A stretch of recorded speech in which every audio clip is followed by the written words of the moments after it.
Welcome, Joydeep. Hi, Heather and Hilary. This is Mokles from Bangladesh. Hi, Mokles. Welcome. Thanks. Go ahead, though. Hi. Please introduce yourself in the chat and take a look at this cartoon. Hello.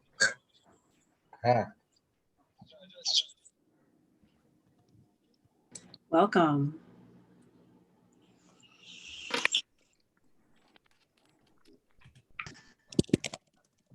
I'd like to encourage everyone to keep your video on for a few moments here as we enter. In addition to introducing yourselves in the chat, we're just going to get started momentarily. I think we have a few more people coming in.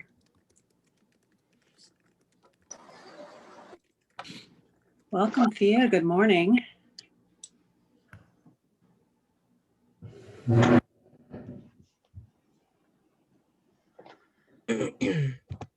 there, James. Morning. Good morning. In there. Thank you to everyone who's joining us at odd hours. We have people on the far west coast of North America. We have people as far as India and Bangladesh.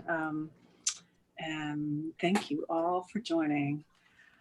I'm Heather McRae, and I'm going to kick us off shortly. I'm really delighted to be able to share this webinar with all of you, and really appreciate you taking the time to join us. I think I know most of you, but I'm the director of the Climate Justice Resilience Fund, and we are a 4-year-old fund now that has just completed a review of our portfolio. So we're really excited to share that. And we've had a really gratifying response to this invitation. I wanted to just have you all on video for a moment before we get started. On the call here today, we're really grateful to have a large number of our grant partners. And I wonder if people who are grant partners of the CJRF, if you're a grantee, could you just wave so that people can see who our grantees are in the mix? Welcome, everyone. Thank you so much for taking time. We also have our review board with us. The review board is the governing body of the Climate Justice Resilience Fund. And review board members, could you also give a wave so people can see who you are? Dave and Daria and Anne. I think we're almost all here. And then finally, this webinar is made possible by CJRF's Council of Advisors. The council is just about a year old now and has been a wonderful space for learning and sharing for the CJRF. So if you're a council member, the council includes some of our grant partners, it includes our review board, but also a number of outside advisors. And if council members could just give a wave as well. We just want people to know who is who here. As we get started. I also wanted to give a really quick intro to the CJRF. Most of you know us, but some of you are more familiar than others. And so I thought I would just quickly run through our basic introduction. We are a philanthropic fund that was created to empower women, youth, and Indigenous peoples on the front lines of climate change to create and share their own solutions for resilience. And we were created in 2016 by the Oak Foundation, but then we're joined by the Candida Fund and most recently by the Robert Bosch Stiftung. These are our 3 funding partners to date. We are located at an entity called the New Venture Fund. New Venture Fund is what's called a fiscal sponsor. They're an umbrella organization that does all of our administration and behind the scenes for us so that we can be a lean operation. The heart of our fund are these 3 key constituencies: women, youth, and Indigenous peoples. That's really what we're all about, is supporting these constituencies. And we do that through a theory of change that's really about building voice and power. We support things like advocacy, access to information, on-the-ground local solutions, movement building, and leadership development. And we do this in 3 places around the world: East Africa, the North American Arctic, and then the Bay of Bengal. Thus, our very wide spread of of people on the call across time zones today. We also have a small global portfolio that is kind of separate from these geographies. And that includes a kind of a new experimental initiative we're calling the Climate Rights Funders Collaborative that made a number of seed grants. And I'm really excited that some of our seed grantees from that new initiative are here as well. They're focused very much on the intersection of the human rights movement and the climate movement. Our working approach is really from the local to the global. We see on the ground community-driven solutions as the driver of transformation, and that as a foundation for advocacy work, for policy change at the national level, and then even for the scale up at the global level through replication, through sharing, and through a real interest in global finance. I wanted to just give this quick introduction to the CJRF for those of you who aren't so familiar with us. This is our portfolio, by the way. We're just under 15 million. It's really actually a little bit more than that. These are old numbers, but you can get a sense for how we're spread across our regions. And this is sort of the basics of who we are. So before we dive into the specifics of our review, I also would like to hand off here to Diane Ives, one of our review board members and an advisor with the Candida Fund. Diane is going to tell us a little bit more about today's agenda and our objectives with the portfolio review and give you some reflections from our board. Thanks so much, Diane. Thank you very much, Heather and Hillary and everybody. Thank you so much for joining us today. My name is Diane Ives, and I am a fund advisor at the Candida Fund, and I am also a member of the CJRF Review Board. And I'm really happy to be with you all today for today's conversation about the midterm review. When I first started working in philanthropy a while ago now, I worked at a foundation that had a room with piles of grantee progress reports, strategic plans, and program reviews. The room was lovingly but jokingly called the Hall of Reports, where hard work and important information went to be ignored, left unread, and underutilized. With that experience in my past, it makes me especially happy to be with all of you today to share the CJRF midterm review. This gathering is designed to accomplish two key goals. First, to be transparent about the learnings of CJRF's work with all of you who play a critical role in making it happen, and to get your feedback and input on the review. And second, to welcome new people to the conversation about climate justice and resilience. This review will not sit in a hall of reports.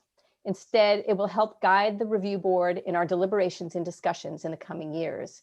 And that is why when we break out into small groups later on in this call, my fellow review board members will be there taking notes and hearing your input. So the midterm review, which covers the first 3 years of the fund, which is a 6-year initiative, looks at the grant-making processes and emerging results of the fund. The review has used a qualitative lens to harvest stories and examples, including Teb's advocacy to forge a strong Indigenous peoples policy for the Green Climate Fund, which is becoming a very critical component of climate conversations right now. Or Smart ICE, which is hiring local youth to bridge worldviews, perspectives, and economies, and to equip them to face an uncertain future. And Impact Kenya's work with local communities to help them understand and defend their rights under the Community Land Act. These are just a few examples of the storytelling and the harvesting that we've done through this midterm review. And I'm excited to say that we're going to be using these stories in bigger and bolder ways as we move forward with the fund. So the midterm review has two key audiences: the fund's staff, donors, and governing body, and the fund's grantee partners, allies, colleagues, and practitioners, all of whom are represented on today's call. So I just want to run through real quickly what our agenda is going to be for today, although I know you all have a more detailed copy of it, just so that you know the flow of the conversation. First, we're going to hear highlights from ISET International, which did the midterm review, and we will hear the management response by Heather McRae. And then we'll have a short panel of discussants to just provoke some thoughts and ideas for everyone. And you'll have a chance to post your questions in the chat box to any of the discussants or for a broader conversation.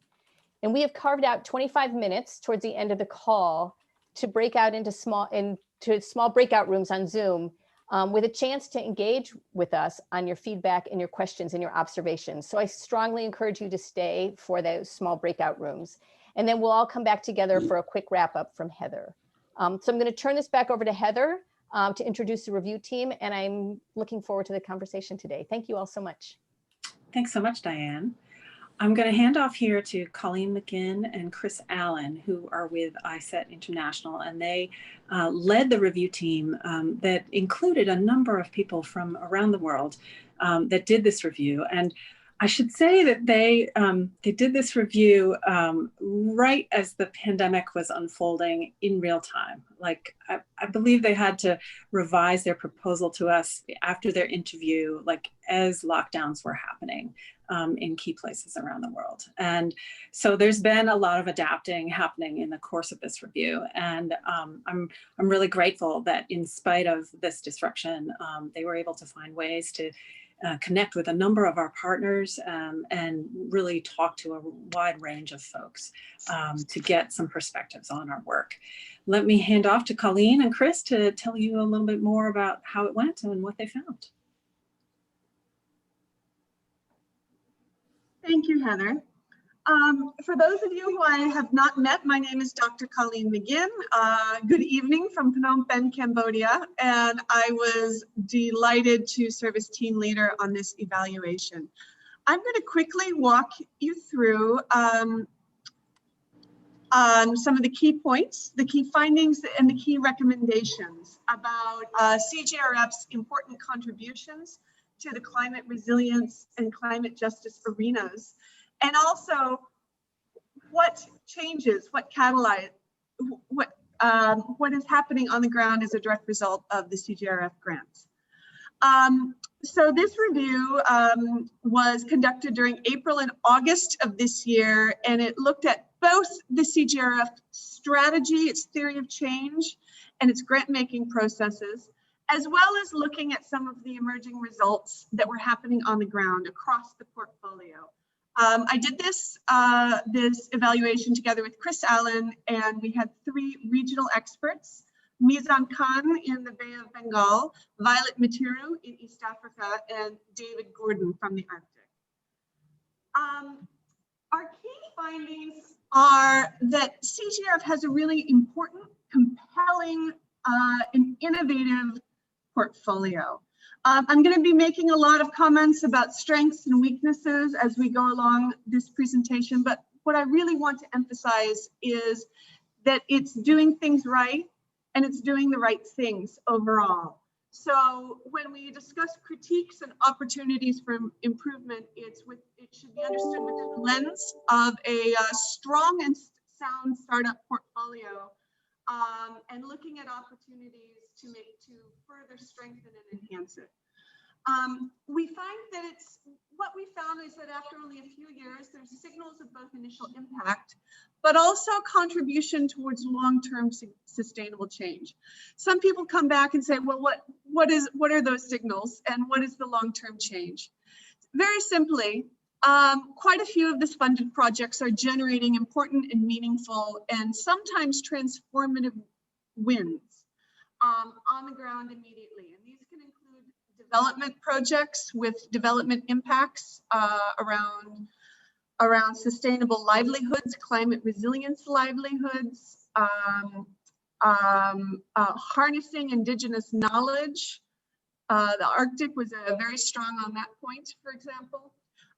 But we also see a lot of opportunities for sustainable change. This includes investment in movement infrastructure, working with a very diverse set of community-based organizations who are embracing all sorts of action, but sometimes nurturing them around how to address climate change in a strong and meaningful way at the grassroots level.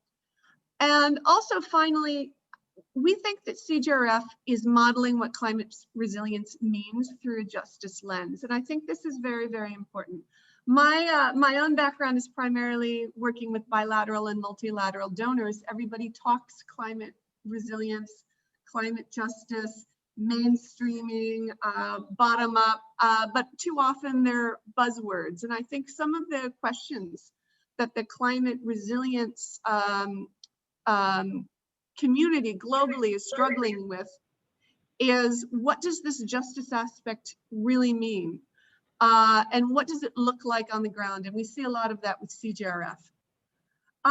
In terms of specific results of the stories that we collected and we analyzed across the portfolio, we saw that CJRF has a very strong eye for identifying champions of local level change.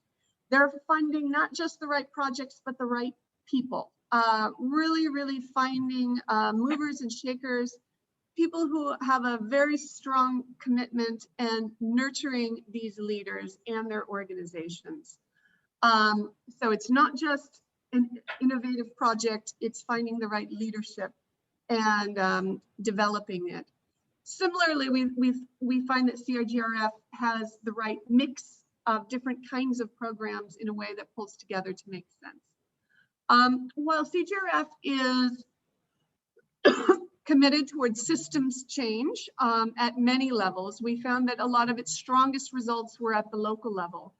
There's a lot of community-based and national NGOs which are pursuing all sorts of transformative efforts, but it can be very difficult for them to fundraise for systems change at the local level. What I mean by that is things like land use tenure at the county level in Kenya, things like that. And CJRF is really financing opportunities to pull these things together in a way that amounts to systems change at the local level, but is sometimes not recognized at the global level and therefore difficult for them to raise money for. We also found CJRF having a strong intersectional approach that was meaningful, and this contributes to its strong results portfolios because it's not simply financing one-hit wonder, but really embracing a look at climate resilience from a broader lens. In terms of its grant making and support processes, we found the overall strategy was strong and sound and also implemented, which is great. It's not just a piece of paper. It's well understood by the stakeholders, and it seems to be working well. That said, there were some opportunities for improvement. For example, the external engagement strategy is under-resourced. That might make sense. We have 2 staff in Washington and a focus on actual grant making. But there are opportunities to engage with other stakeholders in the philanthropy community and within the climate change policy and praxis communities as well. Going forward, as the portfolio matures, there may be an opportunity for more engagement strategy. The geographic scope is fine, although it seems to be driven by a bit of what has been inherited from some past track records and etc. The geographic scope is fine, and it should continue in this path. However, it may be limiting in terms of bringing in other funding partners. If there is another foundation that would like to participate in this fund, but it focuses on another part of the world, that is potentially limiting and problematic in terms of developing partnerships. And while the very close personal relationship between CJRF and its grantees has been one of its strengths, as the portfolio matures, there's some potential critiques around transparency. And it may be time to look at broadening the grant making processes so that it is less personal and more transparent. And some partners also stumble over climate rationale. This could be expected to a certain extent. And CJRF is funding a very diverse set of partners and a diverse set of partner organizations. Most of them are not climate change organizations per se. They may be involved in the rights and livelihoods of Indigenous people. They may be working on disaster risk reduction. They may be working on a whole range of topics and sectors that touch on climate change. But there are opportunities to perhaps strengthen their own understanding of climate rationale, and this will also better situate them to access climate finance indirectly of CJRF. CJRF is by and large seen as an exceptionally flexible donor, supportive of problem solving, and I know that when we at ISET were conducting this evaluation while COVID was happening and nobody's kids were in school, we saw adaptive management in action. Finally, we found that CJRF is a very young fund. It was set up 4 years ago with certain policies and procedures and processes and premises, some of which were mirrored on the Oak Foundation, some of which were specifically set up for a startup foundation. But as it enters its next phase, some of these processes should be reviewed so that they fit a maturing portfolio that increasingly has a distinct identity. In terms of recommendations, I'm going to divide these into short, medium, and long term. Our short-term recommendations are pretty easy. The strategy itself is strong, sound, and implemented. And we encourage CJRF to continue along this pathway that is looking really good. We are concerned that the geographic scope is dissuading potential partners from other foundations and other funders from contributing to and pooling resources with CJRF because they have their own scope. So I think that should be revisited. It might make sense for CJRF to continue with its 3 regions, but we should consider funding partners enabled to apply this strategy, the grant making strategy, within other regions of the world, if that's where they work. More long term, we think that CJRF has the potential to influence cutting edge international debates. And I'm going to return to my point about what climate resilience looks like through a justice lens. It's more commonly and clearly understood what climate change mitigation would look like through a justice lens. And there's some work being done globally on rights-based approaches to climate change and so forth. But this is an emerging topic and an emerging field. And we think that CJRF is breaking some very important ground on translating what climate resilience and intersectional bottom-up work is through a justice lens, and has the potential to influence international policy and practice and grant making on this. But to do so would require some more extensive external engagement and possibly more publications and knowledge generation. And that would be perhaps part of revisiting where CJRF stands within the global climate funding landscape. Finally, further long-term recommendations, CJRF really recognizes and acts on the importance of advocacy. It's got a very interesting mix of sort of hands-on community-based development projects, but also advocacy at the local level, also advocacy at the national and international levels to bridge them together. I think that this advocacy bit is key to demonstrating and modeling climate resilience as within the climate justice realm. And the advocacy part is really important. That said, there was a bit of here's local level, here's some national, here's some international. We may seek opportunities to build better bridges between the issues, the actors, and the targets overall. Further recommendations include possibly extending core funding to successful partners. Right now, CJRF is financing projects.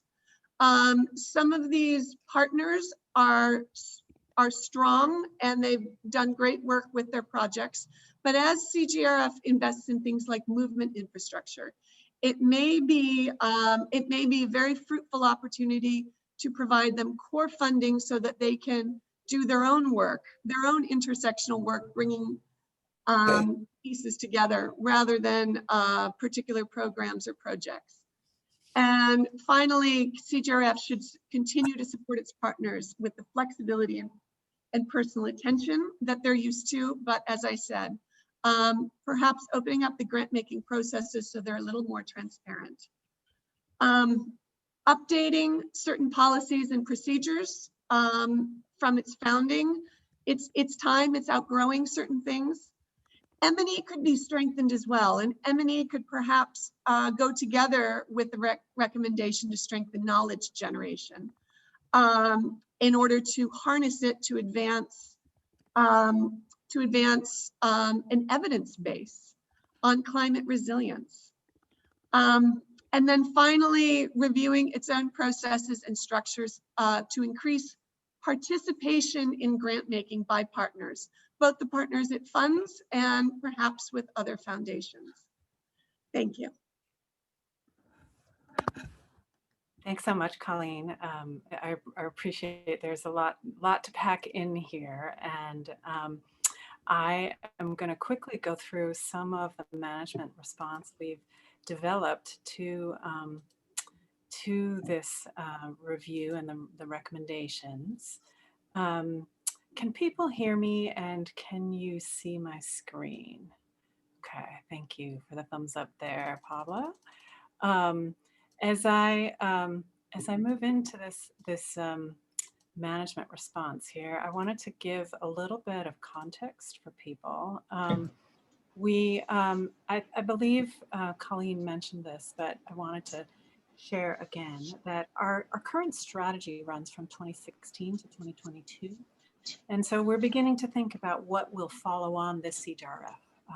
We get the vote of confidence in the current strategy, but in the near and long term, there's certainly some changes to be made. And in particular, as we think about post-2022, we really do want to co-create our new strategy under a bigger tent that involves both a larger number of funders and a set of practitioners and activists who are in the field actually doing the work. So this is, I think, helpful to keep in mind that there are some things we can do in the next couple of years, and then there are some things that we're really thinking about in terms of a new iteration of the CJRF. I wanted to speak briefly to this idea of the right mix that Colleen mentioned and that comes up quite a lot in the written review. And for us, a key part of this is a mix of activities. Most of our grants actually link technical activities that lots of people think of when they think of resilience, whether that's adapted farming or some of the interventions on the ground that we think of from a more technical perspective. At the CJRF, those are always a foundation. They're not an end in themselves. And so they're linked with advocacy activities or movement building or capacity building activities. And we think that this is a pretty powerful intersection. And it's something we're digging into in some more detail in response to the review to understand and share. Secondly, I used to spend a lot of time talking with people about whether, participation and good governance and inclusion, were those things an end in themselves, or were they a means to climate ends of reducing emissions or building resilience? And at the CJRF, we've let go of that ends and means conversation. We see these things as intertwined and dynamic together. That intersection and that connectivity between climate goals and social justice goals, I think, is another core piece of what we're seeing as part of what ISET has termed the right mix. Finally, with regard to this question of debates ongoing about climate justice and resilience, we're excited that we have a lot to offer about this, but we also recognize that part of what we have to offer really is a pretty flexible approach to these ideas. rather than debating them or defining them, we've left these definitions to our applicants and to our partners. And we really see them defined in operation rather than as a conceptual or definitional question. And so we think that's an asset, actually, even though it can be a little complex to communicate, but it does allow our work to be really contextualized and relevant in the places where our partners work. I'm going to move pretty quickly here so that there's time for questions and discussion. On the advocacy side, this is something that's really important and near and dear to us. And Carlos Martin, who I hope is on the call today, I haven't seen him, but he did a wonderful review of advocacy strategies in our portfolio. And we've held a webinar on that with our partners. And this is a basis for some ongoing learning and exchange and informing our grant making going forward over the next couple of years. We're really excited better links about advocacy and to draw some better learning about it. In terms of participation and transparency, this is a top priority for the strategy development post-2022. We've heard loud and clear from this review and from elsewhere in philanthropy and from our partners that it's really important to bring more voices into decision-making about grants and to find ways to do that. We do have a number of grant partners that are working through participatory grant-making methods, and we're in process of developing a series of convenings around that so that we harvest as much learning as we can to feed into the upcoming phases. In terms of transparency in the near term, of course, we have a website update underway. We know we've fallen behind a little bit in exposing our grant making on our website, and that's changing imminently. The question of geographies, I think, was an interesting one that came from this review. Our 3 geographies we recognize may not be the most strategic ones from a global resilience vantage point.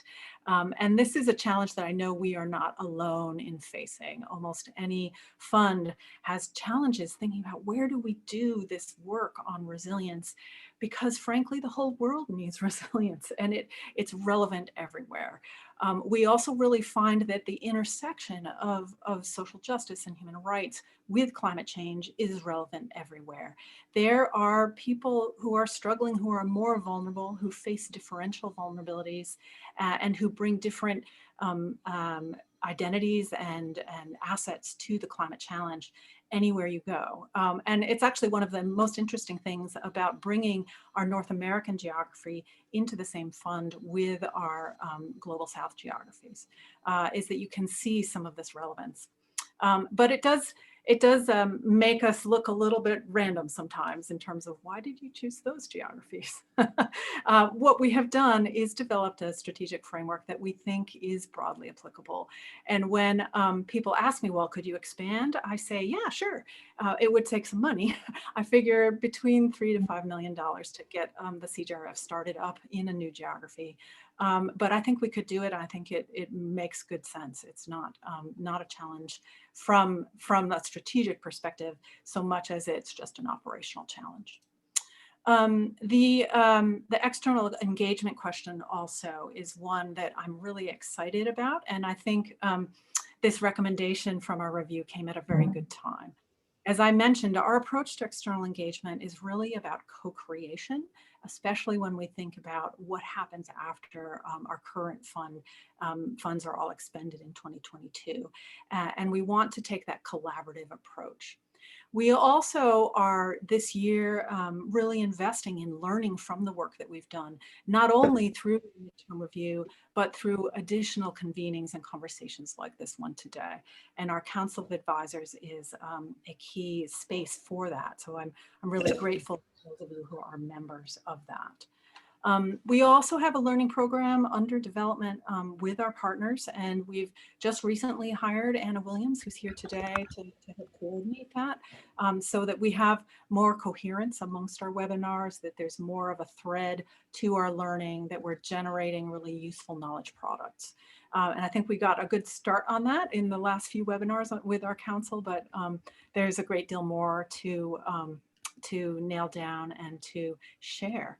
Finally, with sharing in mind, we are developing a communication strategy, and we also today have 3 friends from Minerva Strategies in the house who have been helping us to refine our messaging and to think about a strategic approach to external engagement. So this is a great year to be launching into this element of our work with the COP26 coming up, with a number of different processes and activities flowing out of the recent Global Adaptation Summit, and then with really exciting opportunities in many of our geographies. There's a lot that we can be doing. So in particular, I do want to also add, within philanthropy, I think there's growing interest in these issues. The pandemic has woken a lot of people up to resilience who maybe hadn't thought about it so much before.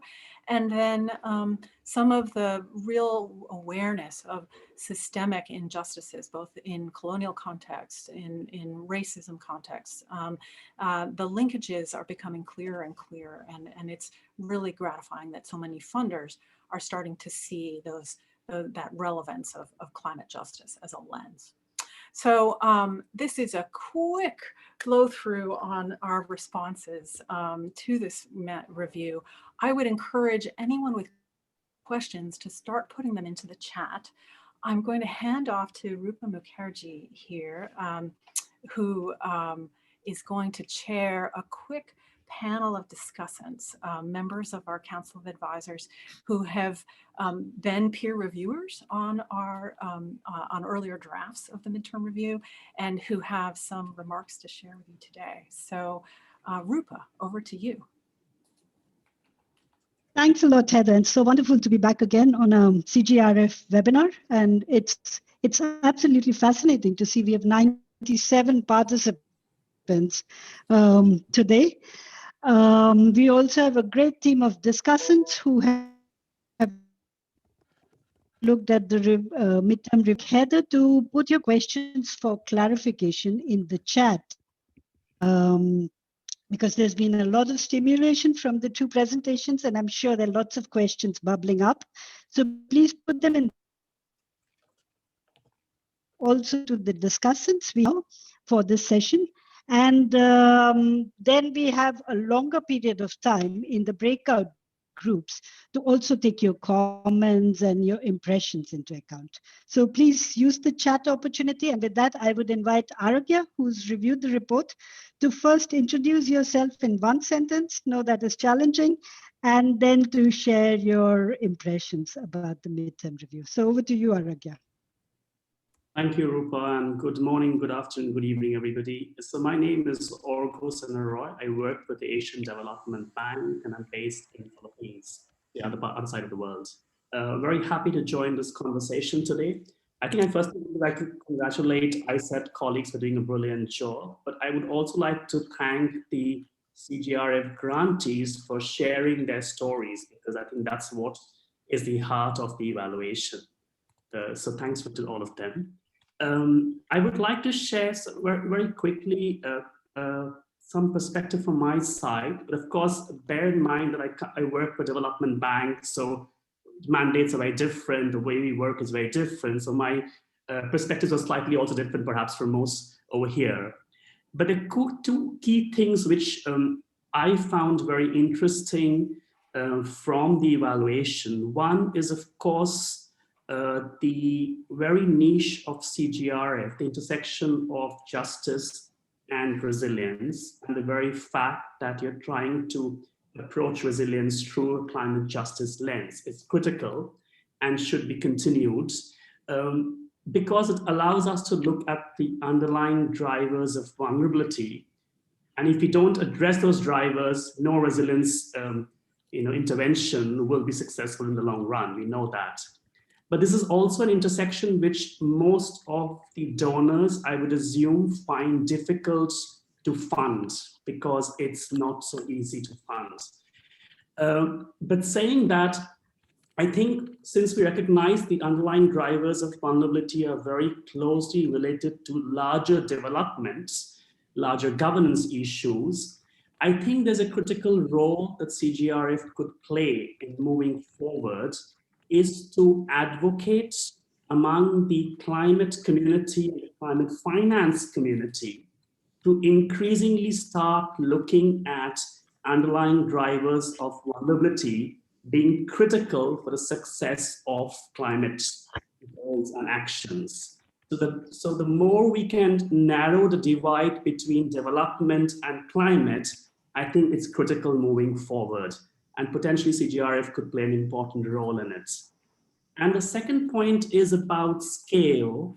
I understand CJRF's, one of the 3 grant making objectives looks at scale, but the report also mentions that since CJRF has funded local initiatives which are embedded in local contexts, so of course it's difficult to achieve scale.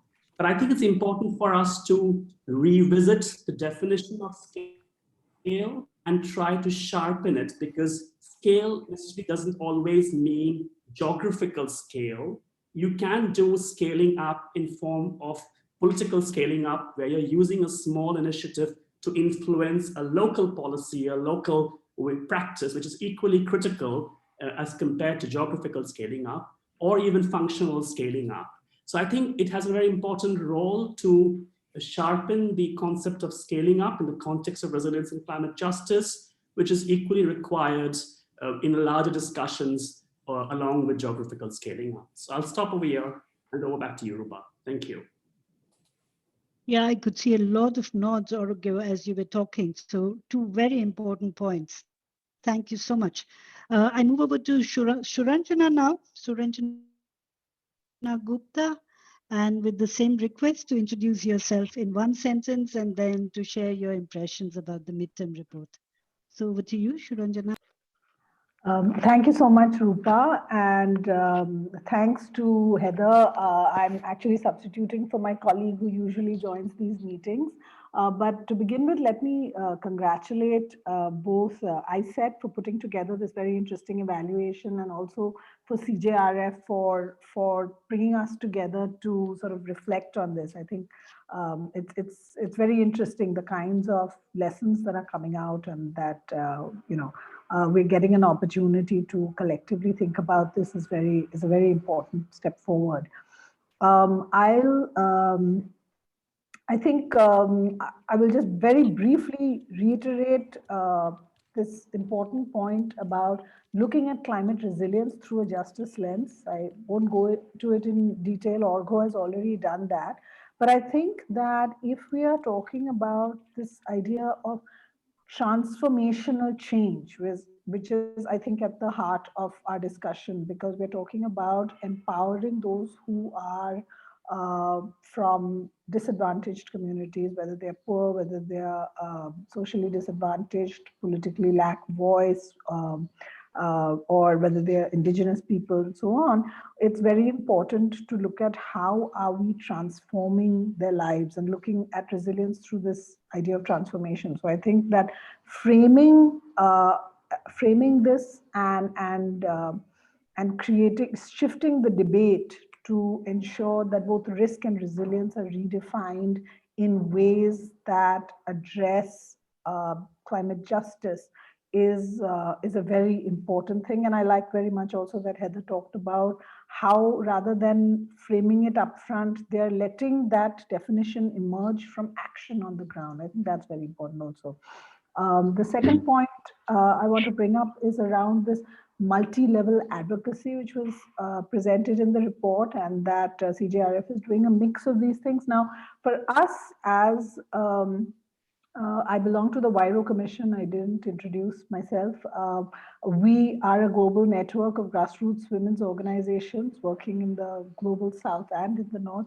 I think that I find that when I reflect on the work on resilience, there is now an institutional acknowledgement and space for groups on the ground who are working at the local level. Similarly, there's quite we have created some traction at the global level. I think for grassroots organizations, their greatest strength and challenge is actually accessing and doing advocacy at the national level. And there, I think there could be a very strategic opportunity for philanthropic organizations and donors to play a stronger role in trying to support advocacy, and not through only financing, but perhaps through the knowledge generation and also through convening, because I think it's a very, very challenging task for grassroots organizations to actually even bring the national government to the table. The third piece I would mention here is the piece on more greater emphasis required on knowledge generation. I think while I think it is important to build an evidence base, I like very much that CJRF has talked about the stories and the narratives that are coming out of the grantees at the local level. And I think it's important to keep in mind who would benefit from this knowledge, whose knowledge, who produces it, how can we support communities and grassroots organizations, grassroots women's organizations on the ground to actually be part of this knowledge production and to be empowered through the knowledge generation process, not just the traditional research-based organizations, which is often what a lot of, I think, funders focus on. So the knowledge piece is often disconnected to the action work on the ground. So let me stop there. Fantastic, Suranjana. I think all three of your points resonate so strongly and complement very well what Aragya brought in. Let's listen to Evans. Now, I don't see everybody on the screen. Of course, that's a challenge with 95 people. So Evans, I hope you're here and you can unmute yourself and share your views with us. Yeah, thank you very much, Rupa.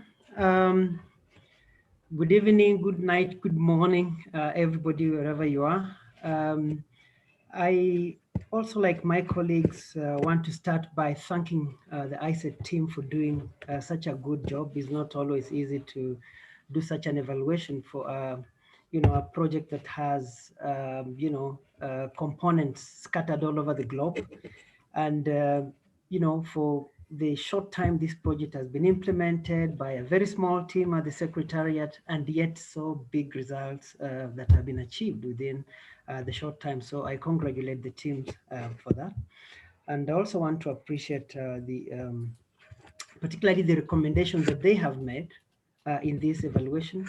And of course, the responses that Heather has actually shared with us on how they plan to attack the next phase of their implementation. Now, I would like just to comment on a few of those recommendations, particularly those that I really liked. The first one is the recommendation for CJRF to revisit its niche, particularly in this funding landscape.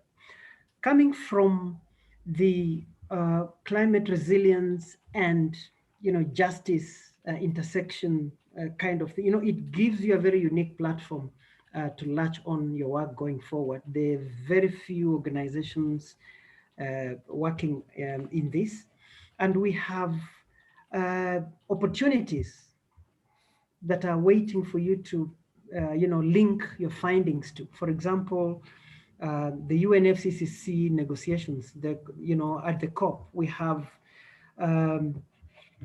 several gaps within the discussions around the indigenous communities and issues like gender, issues like food security, and so on, particularly coming from areas where issues around justice and resilience are quite hot. The other thing would be around that, and this will also help you address the geography concern. If going forward, you could do a mapping of the hotspots, that will help you to kind of select areas where you could actually delve in.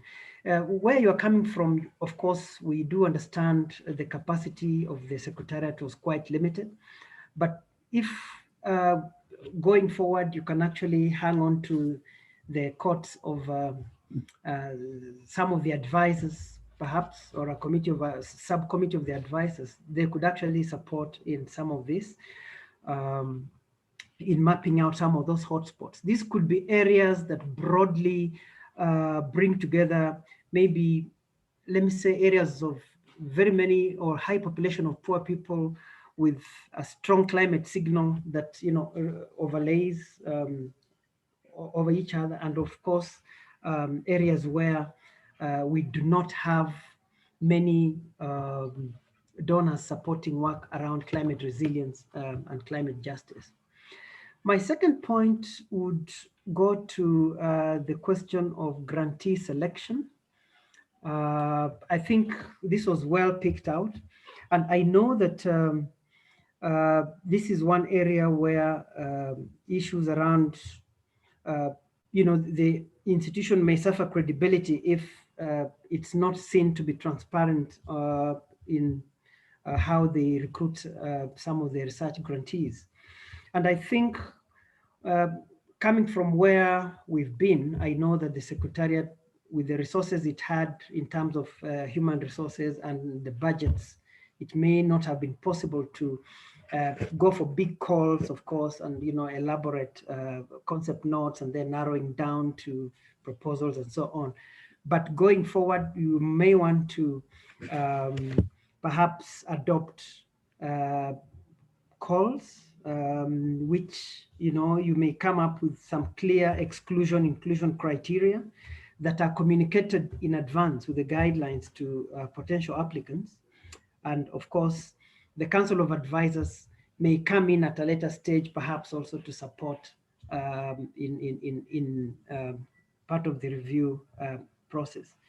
And finally, on the non-financial support that the team could offer to the grantees, I think I do agree with the finding that CJRF may have missed an opportunity, particularly for technical assistance. But we do understand this because of the limited human resource capacity. But going forward, perhaps this, where, you know, donors like IDRC call it the grants plus model. This could work very well for you, whereby some of your technical staff, or, you know, whether they be consultants or some of the full-time staff that may join the team, could actually handhold and work with some of your grantees as they develop and also implement the projects. And then through this, they'll be able to pick out some of the challenges, like, you know, where we are having grantees having no clear climate rationale in their projects being brought out. Some of those things can be picked out and be sorted out and be resolved as you go along. I think I would like to leave it there. Thank you very much, Evans. And already, you know, all your three comments are very forward-looking and thinking ahead. And thank you for offering our quotes as well to CJRF to hang on to and move ahead. I would say there are lots of comments in the chat, and I asked Hilary and Heather to help me to harvest some questions, and these could be posed now to the panel of discussants, but also to Colin and the review team and to Heather herself.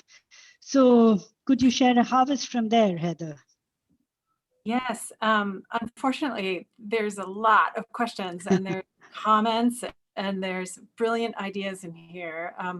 We will certainly be saving the contents of this chat and incorporating it into notes from this event and into the further evolution of the management response to this report. So we already have a really, really rich exchange here. What I thought I would do here, I think there's a number of questions I should probably take responsibility for, but there's several that I would love to hear the perspective from the panel and from the reviewers. So one thing, panelists and Colleen, if you could put this in your brains for a couple of minutes, is a question we have about the balance between breadth and depth of geographies. I explained in my management review how we believe it's possible and straightforward to do what we have done in 3 geographies in another geography. But it's been raised by Jaron in the chat that there's a risk to that there's a real power in digging deep in a geography, and there's really important outcomes that only come from continued sustained investment in certain places. So this question of breadth versus depth in geographies, I would love to hear from all of you on this. The second thing, Colleen, that perhaps you might reflect a little bit on, and I will as well, is the really pinpointing the strategy of the CJRF. What is the strategy that was implemented and successful? And this is something we're working on and that I'll respond to as well. But Colleen, the question came for you. I also wanted to speak briefly while all of you are thinking about geographies.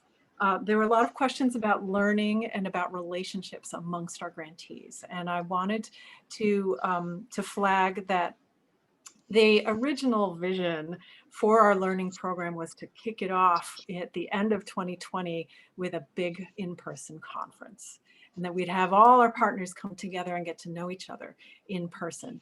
Obviously that didn't happen. And so we have had a much more fragmented process of online exchanges that we are now in a moment where we're better placed to pull the threads together.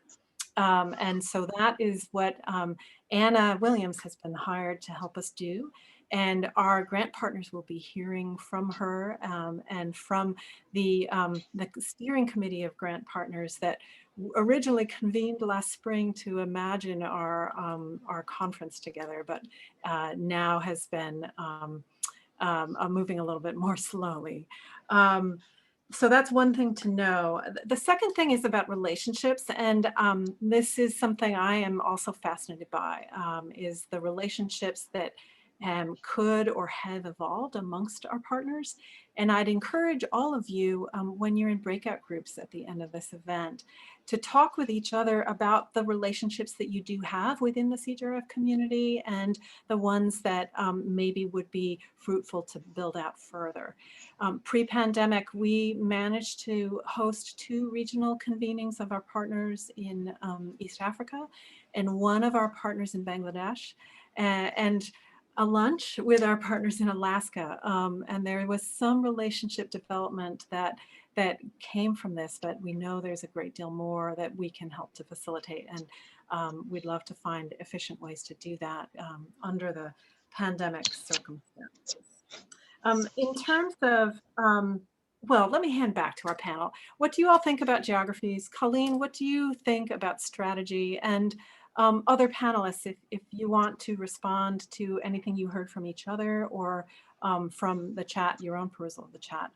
We have just a few minutes left. Colleen, why don't you go first? In terms of the strategy, CJRF does have a nice strategy that is short. And she has some accompanying PowerPoints, but I haven't brought it up here besides Heather's PowerPoints. But briefly, the element that I'm referring to are the pillars of work. And these refer to how CJRF does its funding. Advocacy, access to information, local initiatives, and local initiatives can often be development projects, but are not necessarily. Movement infrastructure and leadership development. These 5 topics frame what kinds of projects CJRF funds, and we found them very helpful and very useful. They were clearly being used when we spoke to stakeholders, clearly being used to guide grant making decisions. And we found that on the ground, these 5 pillars were useful in defining and demonstrating the results. There's also something called some strategic entry points. These are like water, livelihoods. We actually found these a little bit less helpful, partly because they were so broad, but they were sometimes apparently very useful for sort of not so much about choosing which one is the better livelihoods project, but being able to kind of go, all right, health is just too far out of what we're prepared to fund or what we have the capacity to fund. So we found the strategic entry points good at explaining a large canvas without being too encompassing, but not so useful for guiding specific project level decisions. But the pillars of work were fantastic and enabled the right mix of projects. So I might want to jump in here on geography, since we're those evaluators that said, you're doing a fabulous job, now do more. And I don't think that's what we meant by our geographic recommendation.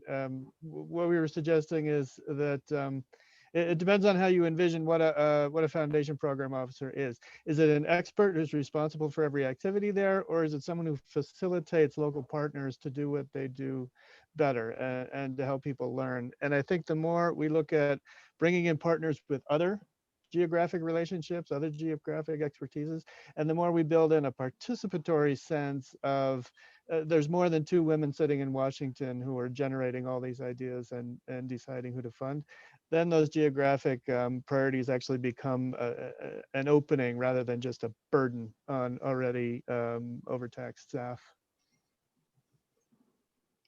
Thanks. Thanks very much, Colleen and Chris. We are just over time here, but if there is a panelist with a burning comment to make, I hate to curtail this when there's so many questions in the chat. Okay, well, maybe folks here are like me and eager to move into breakout groups, which is the next item on our agenda. We have set up a number of breakout groups. You should just have 7 or 8 people in each one. And we have assigned rapporteurs already. Thank you to our review board and to other colleagues who've agreed to rapporteur today. The questions from your breakout groups are here. We are asking each group to just share what reflections they have on the review findings, and then choose either some more recommendations for us at CJRF, or is there something you'd want other funders to know from this review? Hillary and Elise, I think it's time for us to break out. Everyone, welcome back.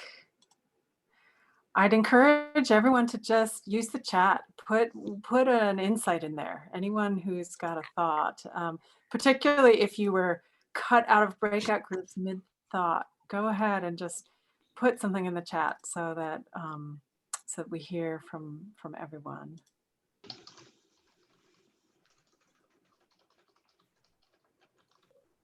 Looks like people are still coming back.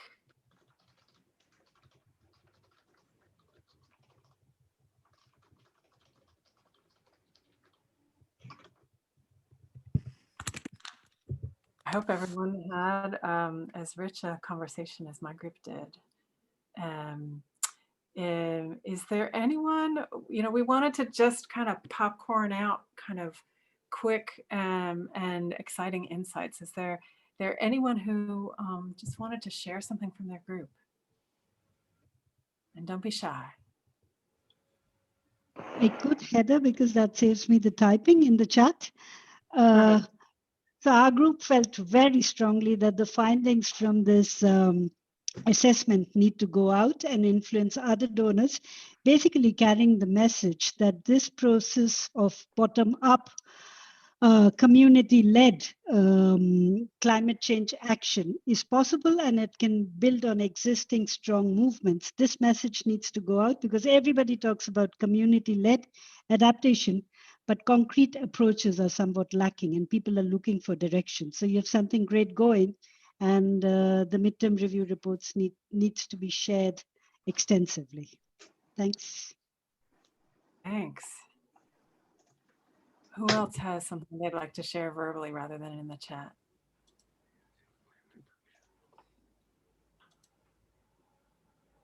Just a big thank you for the courage to lifting the hood and exposing CJRFs and back donors and evaluators. This is a risk, and we are not used to people taking the risk of exposing, and even worse, inviting how could we do things differently. Now you're in trouble. All these ideas need to go somewhere, even if you want them to go nowhere. Now you're responsible for saying, I won't do this because I can't or I don't want to. Thank you. Thanks. Tracy, I saw your hand. Yeah, Heather, you know, we of course really reinforce the long-term engagement strategy that this is a long-term commitment. It is not a short fix, and clearly everybody on this call has expressed it. But there was one thing that Jeff from NVF mentioned that I would just like to throw out there because I thought it was so interesting. We were talking about building the ecosystem and leveraging the ecosystem of CJRF grantees and the portfolio, past grantees, present and future. And he mentioned that also within NVF, there's another larger portfolio of projects. So I think the universe in which climate justice practitioners can learn from each other, work together, and even as in our case, build cases for additional funding streams for collaborations. There's a lot of stuff to unpack there. Great, thanks.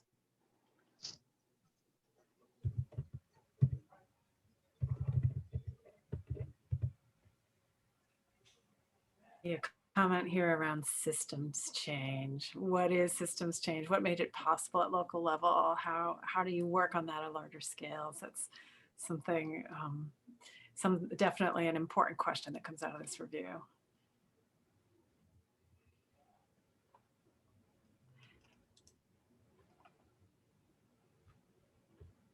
Would anyone like to have the last word here?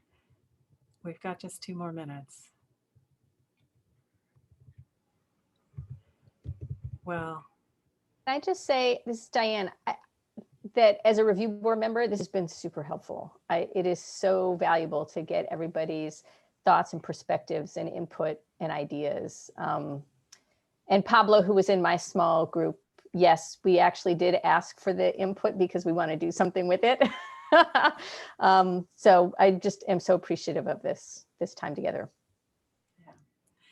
Yeah, and you know, one of the questions that came up earlier was around this idea of co-creation of the you know, of a new strategy, and I wanted to say that it's really conversations like this that are the foundation for that co-creation. We really want to be hearing from our partners and from our colleagues and from people who challenge us in order to really bring on board a diversity of perspectives and create something that becomes bigger and more meaningful than the strategy we have, much as we also want to build on that strength.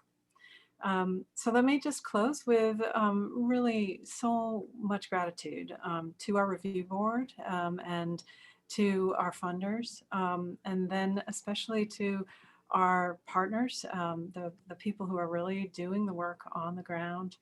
I want to thank the ISET team, and I actually saw Violet. I think there might be more than just Colleen and Chris on this call, so thank you all. And then thanks to our council for hosting this and helping me put it together, Rupa and Saranjana and Argo and Evans. I really think it's been a rich discussion and there's a great deal for us to build on. I'd like to end our webinars. Everyone just unmute yourselves to say goodbye and wave. We'll take a group picture. Hillary, hopefully. Bye. Bye. Bye. Bye. Bye. Bye. Bye. Thanks, everyone. Thank you. Bye. Thanks. Bye. Bye.